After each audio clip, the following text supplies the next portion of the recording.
Hey world, being want to come back to another video. Felt I'm about to lay it down,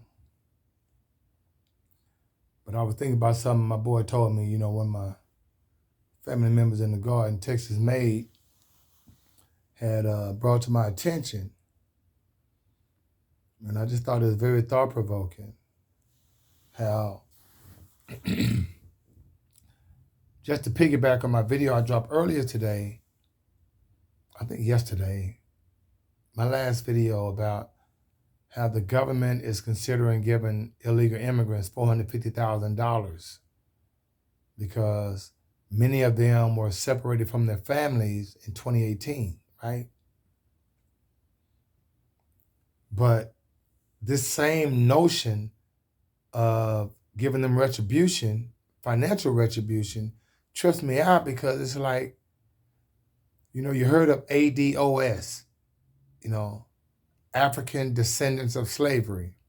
Now, I know there are a lot of us that say, hold up, I really don't consider myself African. I mean, we've been here a long time, and a lot of my family members are Native American, Cherokee, Comanche, different tribes. But I think it's so disingenuous when you don't know the true history because they don't teach it in school. Because if you're not Afro-melanated, then you're not even familiar with the phrase, I have Indian in my family. You know what I mean? A lot of us have said that because we have Indian in our family. Now, but those that are in power, the colonists, the government, they want to say, well, no, it ain't that you have Indian in your family. A lot of Indian tribes had slaves. Now let's think about that for a minute. If you have no evidence of slave ships, if you have no evidence or can't give us any geographical regions of where these so-called millions of Africans that were sold to the colonists, to the Europeans, and came over here on slave ships, where is the evidence? Where is the manifest? Where are the countries in Africa that these so-called Africans were sold from? Because that would basically be us, so-called African Americans. You did? So after the Civil War and after the disenfranchisement and after so-called slavery had ended, and they put in the Constitution, or that they said, okay, hey, we're going to grant former slaves, reparations. Then what you're basically saying is these former slaves that in your own history said came from Africa, right?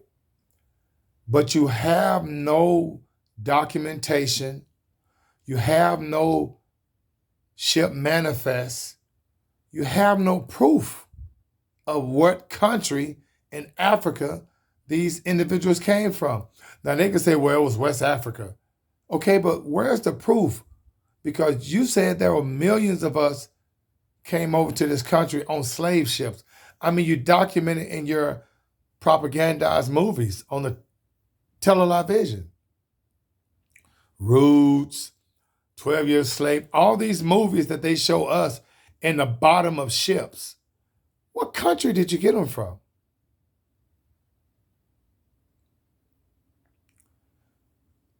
It's just like saying, okay, hey, you can tell us that dinosaurs existed millions of years ago, and you know this for a fact, but you can't tell us what country, what region, what ships, where are the ships that these so-called Africans were transported from? So if you can't do that, then it has to state that these people are already here. These so-called Indians that you came in contact with were Afro-melanated. And so it's like this deceptive history that's being propagandized and perpetuated. It makes sense when you see where after so many years, Afro-melanated people still are disenfranchised. I mean, even when you talk about, okay, in the 30s, 40s, and 50s, so-called African Americans couldn't even vote in this country. And so we weren't even considered citizens, even though the 13th, 14th, and 15th Amendment in 1865 so-called granted us and my ancestors the right to vote, the right to be citizens. So where is the reparations, the restitution?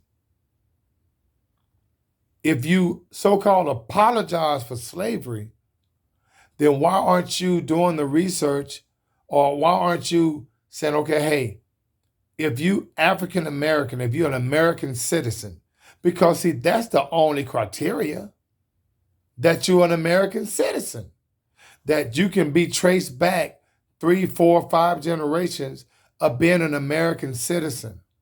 And if you weren't an American citizen, then it means that your ancestors were so-called slaves.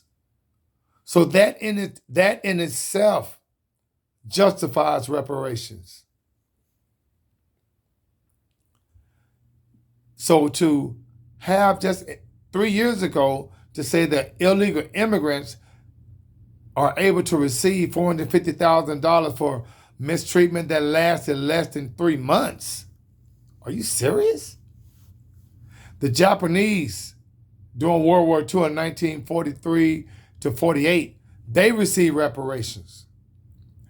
The Jewish people were granted not only reparations, but they were granted a country because of what happened to them from 1944 to 1948 and the so-called prophesized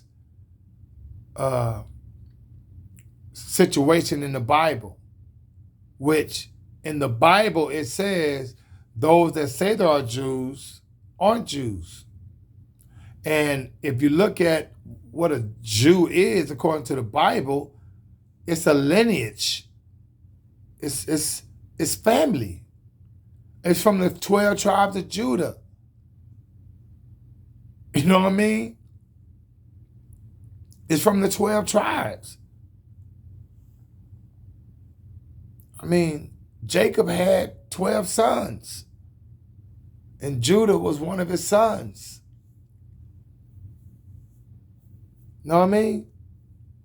And so you can either live according to true history, or you can live according to his story.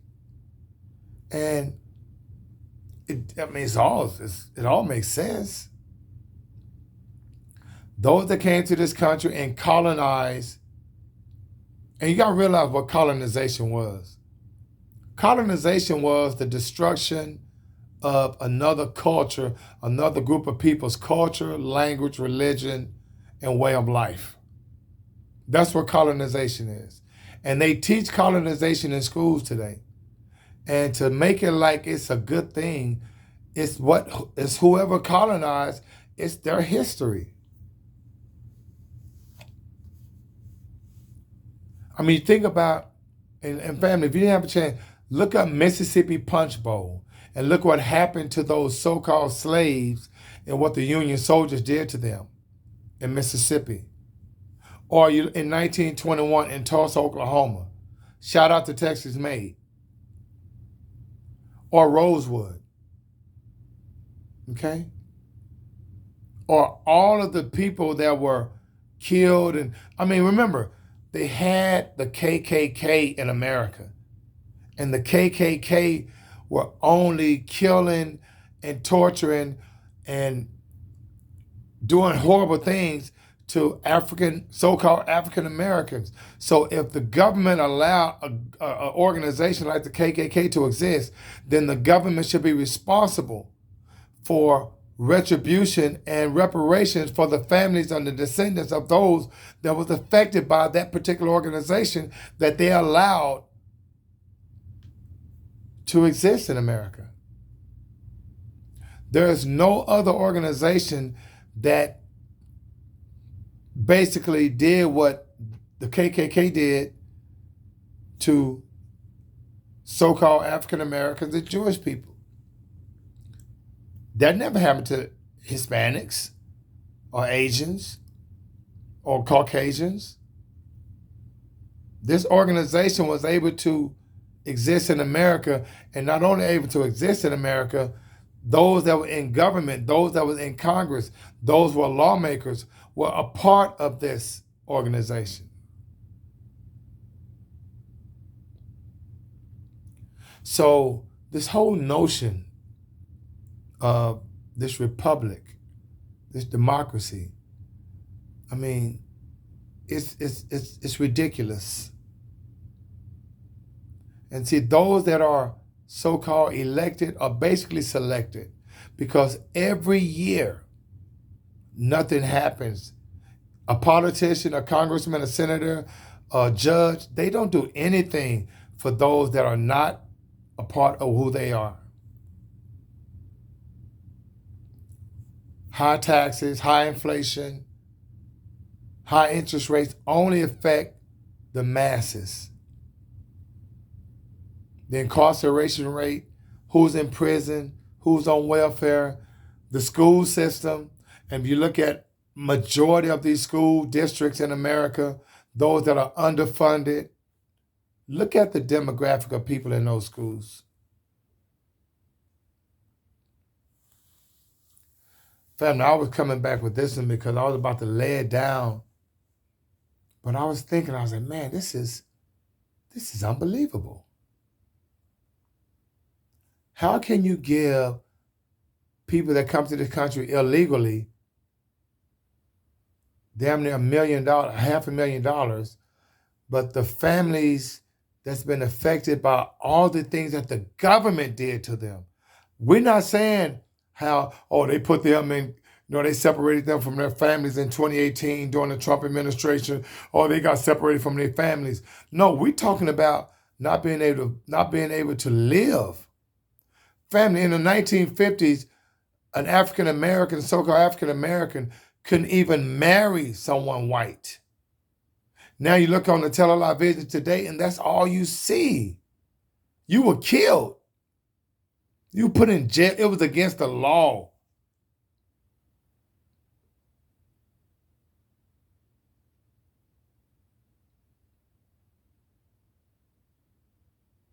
The rape and torture. And you talk about separation, the separation of families during the so-called slavery era. And they show you this on movies like Mandingo, Roots, Django Unchained, where they actually separated wives and husbands from their kids. And the same thing that they put on the television affecting us back then. It's the same thing that they paying illegal immigrants. Remember, we weren't illegal immigrants.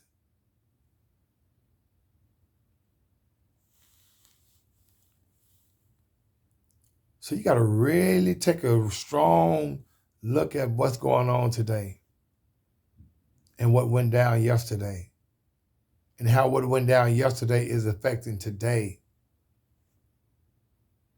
Hypocrisy at its worst.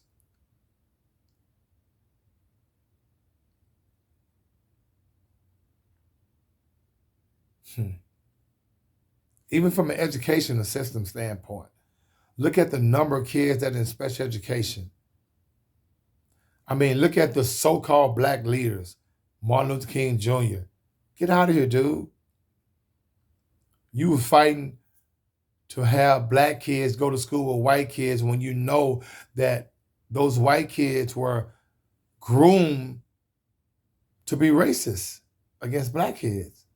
So why would you want your kids in school with them? Why not fight for the government to fund the black schools like they fund the white schools? You know why? Because you had no power. They put you in power. There are no black leaders, family. How can you have a black leader when it's funded by white people? And I'm not a racist, but that's just ridiculous. That's a ridiculous notion. Black leaders in a white colonized society. Who does that? No, you guys are people chosen to keep the so-called African Americans in order.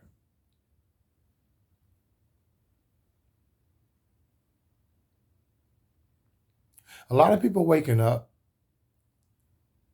to this hypocrisy, to the continued degradation. And I don't, they say, well, this different today. I mean, today, so-called African Americans have the same opportunities everybody else have. No, they have the same access to information. But on an overall macro scale, it's not the same.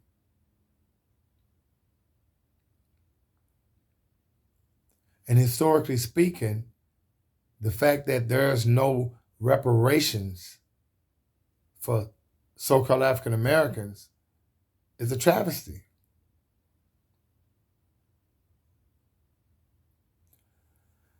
All right, fam, I'm finna go and lay it down. I'm gonna turn the light off. In the meantime, between time, may the Most High Society bring you joy and being with us out of 5,000.